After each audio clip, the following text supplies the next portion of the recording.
Our New Testament lesson this Easter Sunday comes from the book of Acts, chapter 10, verses 34 through 43. Then Peter began to speak to them. I truly understand that God shows no partiality, but in every nation, anyone who fears him and does what is right is acceptable to him. You know the message he sent to the people of Israel, preaching peace by Jesus Christ.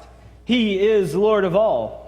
That message spread throughout Judea, beginning in Galilee after the baptism that John announced, how God anointed Jesus of Nazareth with the Holy Spirit and with power, how he went about doing good and healing all who were oppressed by the devil, for God was with him.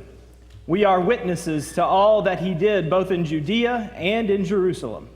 They put him to death by hanging him on a tree, but God raised him on the third day and allowed him to appear, not to all the people, but to us who were chosen by God as witnesses, and who ate and drank with him after he rose from the dead.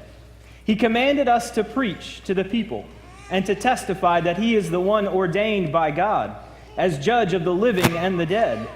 All the prophets testify about him that everyone who believes in him receives forgiveness of sins through his name. The word of the Lord. Thanks be to God. Amen. At this time, we invite the children to come down front and join Miss Sarah for a children's sermon.